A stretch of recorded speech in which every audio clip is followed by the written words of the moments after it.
Aryan civil classes में मैं कमलेश कुमार पाल आप सभी का स्वागत करता हूं। आज हम लोग पढ़ेंगे गुणनखंडों की संख्या का योगफल ज्ञात करना।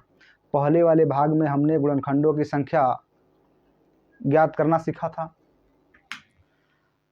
आज हम लोग सीखेंगे गुणनखंडों की संख्या का योगफल ज्ञात करना।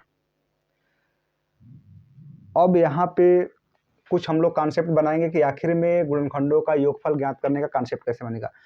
आपको पहले ही मैं बता चुका हूँ कि गुणनखंड वाले से कितने प्रकार के प्रश्न बनते हैं। आपको मैंने पहले वाले वीडियो में सिखाया कि सभी गुणनखंडों की संख्या ज्ञात कीजिए, सभी सम गुणनखंडों की संख्या ज्ञात कीजिए, सभी विषम गुणनखंडों की संख्या ज्ञात कीजिए और अभाज्य गुणनखंडों की संख्या ज्ञात कीजिए।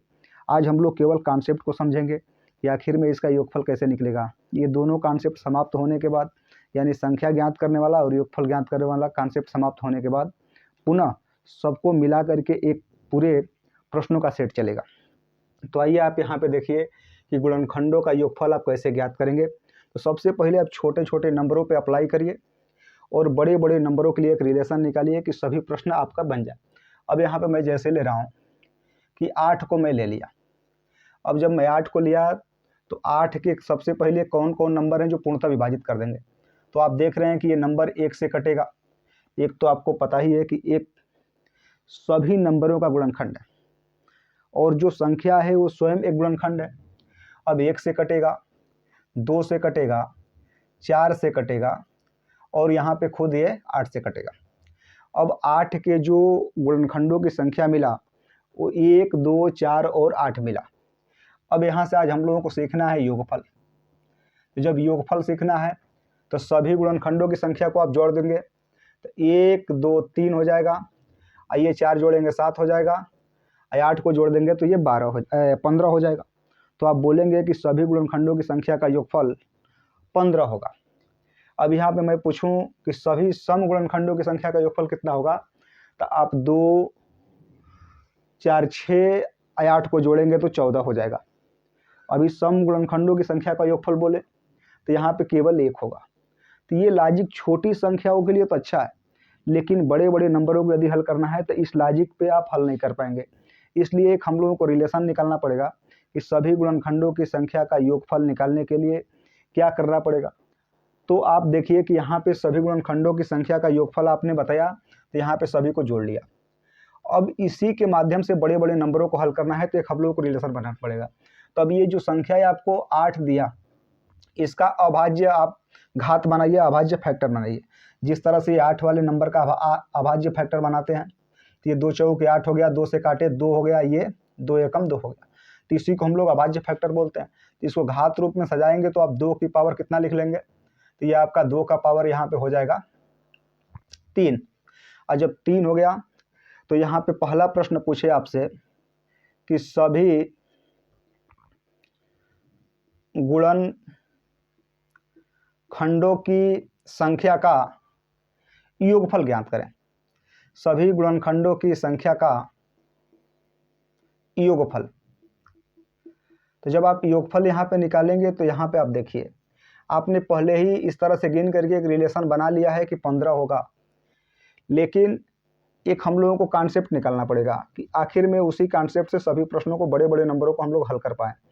अब ये 2 पे 3 दिया तो इसको आप लिखना शुरू करिए 2 की पावर 0 से। 2 की पावर 0 प्लस 2 की पावर 1 और प्लस 2 की पावर 2 और प्लस 2 की पावर 3, यहाँ तक आपको लिखना पड़ेगा। अब ऐसे जब आप लिख लिए तो यहाँ पे 2 की पावर, जैसे मान लीजिए कि यहाँ पे a की पावर 0 का मान आपको पता होना चाहिए 1 होता है, उसी प्रकार से किसी संख्या की घात यदि 0 है तो उसका मान 1 होगा। अब यहाँ 2 की पावर 0 है, 0 से लेकर के जहाँ तक ये पावर दिया रहेगा वहाँ तक आपको लिखना है। तो ये 2 की पावर 0 का मान 1 हो जाएगा, प्लस करिए ये 2 की पावर 1 है तो ये आपका 2 हो जाएगा, ये 2 दूनी के 4 हो जाएगा और ये आपका 8 हो जाएगा। अब सभी नंबरों को आप जोड़ दीजिए तो ये आपका यहाँ पे नंबर निकल के आ गया कितने का, तो सभी नंबरों को जोड़ेंगे तो ये आ जाएगा 15। तो आप कह देंगे कि सभी गुणनखंडों की संख्या का जो योगफल होगा वो 15 होगा। अब इसी प्रकार से आपको सम गुणनखंडों की संख्या का निकालना है। तो सम गुणनखंडों की संख्या का यहाँ निकालेंगे तो आप सेम ऐसे ही करेंगे कि आखिर में सम गुणनखंडों की संख्या का योगफल कैसे निकलेगा। तो आइए और नंबरों को मैं अगले वाले नंबर को यहाँ दे करके आपको हल करा रहा हूँ। अब यहाँ पे एक नंबर मैं आपको दे दूँ कि संख्या 100 के लिए ज्ञात करें। आपको मैंने कॉन्सेप्ट तो यहाँ सिखाया। अब यहाँ पे देखिए एक मैं नंबर लिखने जा रहा हूँ। इस नंबर को आप देखिएगा, संख्या 100 के लिए ज्ञात करें। अब संख्या 100 के लिए आपको तीनों नंबरों को बताना है कि सभी गुणनखंडों की संख्या का योगफल कितना होगा, सभी सम गुणनखंडों की संख्या का योगफल कितना होगा, सभी विषम गुणनखंडों की संख्या का योगफल कितना होगा। तीनों नंबरों को हम लोगों को निकालना है। अब पिछले वाले वीडियो में हम लोग देख रहे थे कि वहाँ पे संख्या जो बता रहे थे सबसे पहले अभाज्य फैक्टर कर रहे थे, तो आपको यहाँ पे अभाज्य फैक्टर करना पड़ेगा। अब यहाँ 100 आप देख रहे हैं तो इसका अभाज्य फैक्टर बनाएंगे आप, तो ये 25 चौके 100 होता है। जब 25 चौके 100 होता है, जैसे इसको आप लिख सकते हैं 4 गुणे 25। अब इसको घात का रूप आप देंगे तो ये 2 का स्क्वायर हो जाएगा और ये आपका 5 का स्क्वायर हो जाएगा। तो ये आपका इस तरह से बना लिए। अब इसी नंबर से आप चाहें तो 6 प्रश्नों का आंसर यहाँ पे आप दे सकते हैं। आपसे इसी नंबर पे पूछ सकता है कि सभी गुणनखंडों की संख्या बताइए कितना होगा, तो आपने कल सीखा था। अभी यहाँ पे आपसे पूछ दे कि सभी सम गुणनखंडों की संख्या कितना होगा, आप निकाल लेंगे। सभी विषम गुणनखंडों की संख्या कितना होगा, आप निकाल लेंगे। लेकिन आज हम लोग सीख रहे हैं सभी गुणनखंडों की संख्या का योगफल ज्ञात करना है। अब इसी से पहला प्रश्न आपका बनेगा कि सभी गुणनखंडों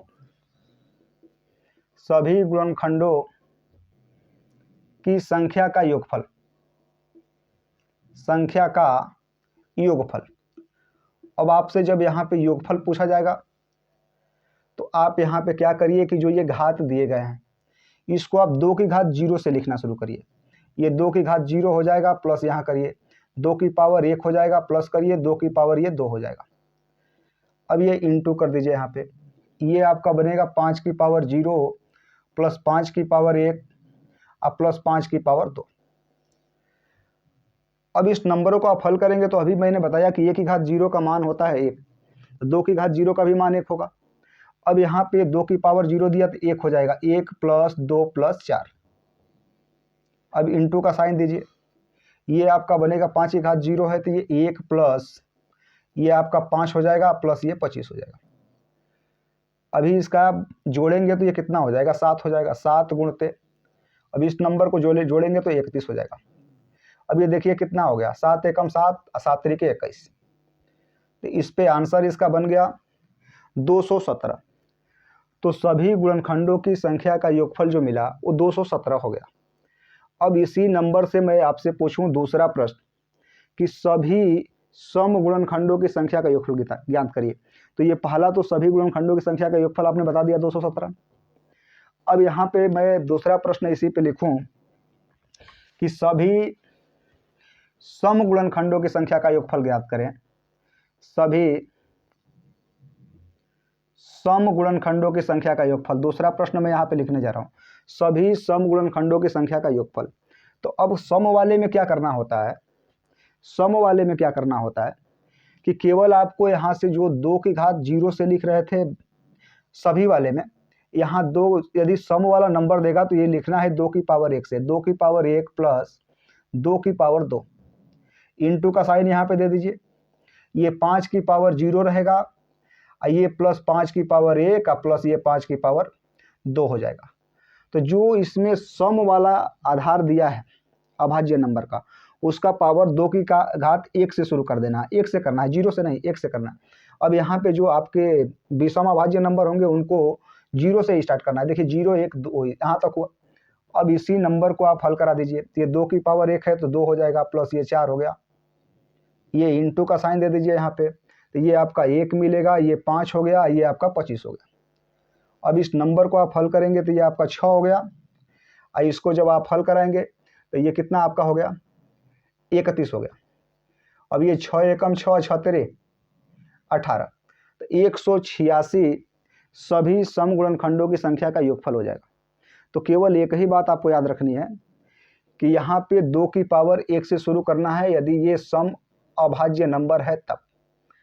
अब यहाँ पे एक और प्रश्न आपका बनेगा तीसरा, सभी विषम गुणनखंडों की संख्या का योगफल।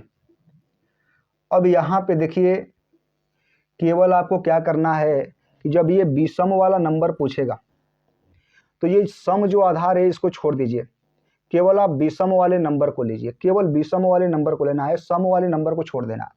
अब विषम वाले नंबर लेंगे, देखिए ये 5 की पावर 2 है, तो ये 5 की पावर आपका हो जाएगा 0 प्लस 5 की पावर 1 अब प्लस 5 की पावर 2। अब इस नंबर को हल कराएंगे तो ये 1 प्लस 5 प्लस ये 25 हो जाएगा। अब ये नंबर आ गया 31। तो आप देख रहे हैं कि यहाँ पे विषम गुणनखंडों की संख्या मिला 31। इस प्रश्न को मैंने कॉन्सेप्ट बाई कॉन्सेप्ट समझाया, लेकिन अब आगे के प्रश्नों को आप डायरेक्ट ही करेंगे कि आखिर में इस तरह के प्रश्न कैसे बनेंगे। अब मैं अगले प्रश्न को आपको हल कराने के लिए चल रहा हूँ, तो आप अगला प्रश्न हल करिएगा। क्वेश्चन नंबर यहाँ पे मैं 2 लिख रहा हूँ, आपको तीनों नंबरों को योगफल निकालने हैं कि आखिर में कितना बनेगा।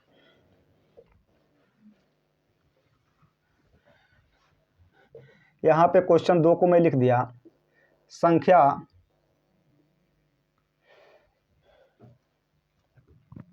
360 के लिए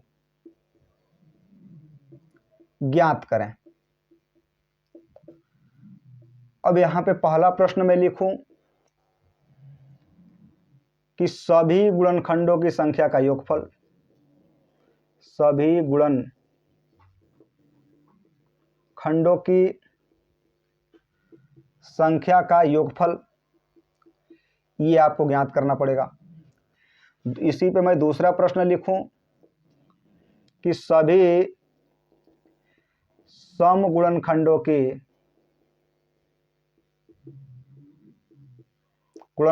की संख्या का योगफल ज्ञात करें। यहाँ पे तीसरा प्रश्न मैं लिखूं कि सभी विषम गुणनखंडों की संख्या का योगफल। अब आपको ये तीनों ज्ञात करने हैं। नंबर एक ही दिया, आपके पेपर में प्रश्न बनेगा तो बोलेगा 360 के सभी गुणनखंडों की संख्या का योगफल ज्ञात करें। ये सब अलग अलग बनाए जाएंगे, लेकिन मैं आपको एक ही नंबर से सभी नंबरों का योगफल निकालना सिखा रहा हूँ। आप इस तरह के नंबरों को यदि बनाना है, तीनों नंबरों को, तो सबसे पहले आप क्या करिए यहाँ पे कि 360 के अभाज्य फैक्टर को आप बनाइए। तो 360 के अभाज्य फैक्टर को आप बनाएंगे तो इसका डायरेक्ट आप ये भी विधि जानते हैं, इस तरह से गुणनखंड कर लेंगे 360 का। और नहीं तो यदि डायरेक्ट यदि बनाना चाहते होंगे तो ये आपका नंबर हो जाएगा 36 गुणे 10। आप देख रहे हैं कि इसका फैक्टर करेंगे, 4 नामा 36 हो गया, और यहाँ पे ये 2 गुणे 5 हो गया। अब ये देख रहे हैं 2 का स्क्वायर है, यहाँ पे 2 के 1 है, तो इसको घात के रूप में लिखेंगे, 2 की पावर ये 3 हो जाएगा, गुणे ये 3 का स्क्वायर हो जाएगा, और ये इंटू यहाँ पे 5 के 1 हो गया। इस तरह का नंबर मिला। और जब इस तरह का नंबर मिला तो अब इस नंबर को आप हल करिए कि यहाँ पे पहला प्रश्न आपसे पूछा जा रहा है कि सभी गुणनखंडों की संख्या का योगफल ज्ञात करें। अब यहाँ पे पहले वाले का आंसर आप देंगे तो यहाँ पे क्या करिए कि 2 की पावर 3 से लिखना शुरू किया, तो ये 2 की पावर 0 से शुरू करिए, प्लस करिए, ये 2 की पावर आपका 1 हो जाएगा, प्लस 2 की पावर 2 हो जाएगा, प्लस 2 की पावर 3 हो जाएगा। केवल बस आपको इतना ही कर देना। जितना अभाज्य नंबरों का घात होगा आपको 0 से लिखना शुरू करना। अब इंटू का यहाँ पे साइन दीजिए। अब ये 3 वाला दिया तो 3 की पावर ये 0 हो जाएगा, अब प्लस ये 3 की पावर 1 होगा, अब प्लस ये 3 की पावर 2 हो जाएगा। इंटू का साइन दीजिए, ये आपका बनेगा 5 की पावर 0 और प्लस 5 की पावर 1। अब इसी को आप कैलकुलेट करिए, तो ये नंबर निकला 1, ये आपका नंबर मिला 2, ये आपका 4 हो जाएगा, ये 8 हो जाएगा। इंटू दीजिए, ये 1 हो गया आपका, 3 की घात 0 का मान 1 होगा, अब प्लस ये 3 हो जाएगा आपका, ये कितना हो जाएगा 9 हो जाएगा। इंटू दीजिए, ये 1 प्लस यहाँ पे 5 हो गया। जब इतना नंबर मिला तो सभी नंबरों को आप जोड़ दीजिए, तो जोड़ेंगे तो ये 15 बन जाएगा, इसको जोड़ेंगे 13 हो जाएगा, ये आपका 6 हो जाएगा। अब गुणा करा दीजिए, यही सभी गुणनखंडों की संख्या का योगफल मिल जाएगा। तो 15 से गुणा करेंगे तो ये 15 छक्के 90 हो गया, और 90 गुणे 13 कर दीजिए, 13 नवा 117, 1170 निकल जाएगा। तो ये सभी गुणनखंडों की संख्या का योगफल निकला 1170। तो आपसे यदि परीक्षा में पूछा जाएगा कि संख्या 360 के सभी गुणनखंडों की संख्या का योगफल क्या है, तो आप यहाँ पे आंसर कर सकते हैं कि 1170 है, 1170 है।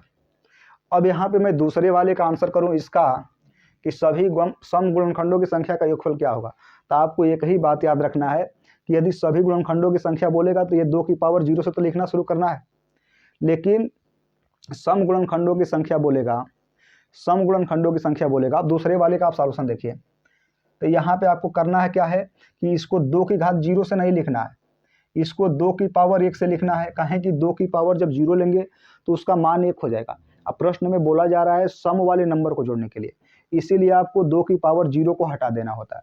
अब ये 2 की पावर 1 से लिखना शुरू करिए, 2 की पावर 1 प्लस 2 की पावर 2 प्लस 2 की पावर 3। अब आगे यही सीक्वेंस चलेगा, यहाँ से केवल ये 1 वाला नंबर हट जाएगा, क्योंकि 1 वाला नंबर आपका विषम नंबर हो जा रहा है। अब इसी नंबर को हल कराएंगे, देखिए यहाँ पे 1 घटेगा तो ये आपका 14 हो जाएगा, 14 हो गया। अब इसी नंबर को आप गुणा कर दीजिए इसमें, तो गुणा करेंगे तो ये 14 तो 42 को 2 हो गया 4, और 14 4 18 हो गया। अब ये 6 से गुणा कर दीजिए, 6 दूनी 12 को 2 1, आइए 6 से 8 में भाग करेंगे 48, 1 49 को 9 हो जाएगा 4, और 6 4 10, तो ये आपका 1092 मिलेगा। तो यहाँ पे सभी सम गुणनखंडों की संख्या पूछेगा तो बोल दीजिएगा 1092, ये आपका आंसर बनेगा। केवल एक ही बात याद रखिएगा कि जब सम गुणनखंडों की संख्या बोलेगा तो 2 की पावर 0 से नहीं लिखना है, आपको 2 की पावर 1 से लिखना है। क्यों नहीं लिखना है? क्योंकि 2 की पावर 0 का मान 1 हो जाता है। अब यहाँ पे हम लोग तीसरे वाले का आंसर बनाए इसका कि सभी विषम गुणनखंडों की संख्या का योगफल कितना बनेगा। अब सभी गुणनखंडों की संख्या का आपसे योगफल पूछा जाए तो यहाँ पे क्या करिए कि सम वाले जो ये नंबर दिया गया है इसको पूरे को छोड़ दीजिए।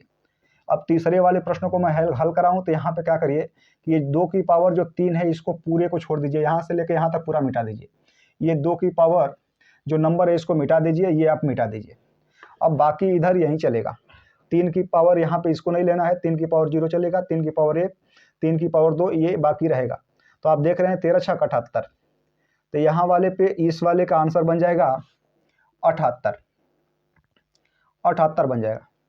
तो इस तरह से हम लोगों ने इसमें आपको गुणनखंडों का योगफल ज्ञात करने का नंबर सिखाया।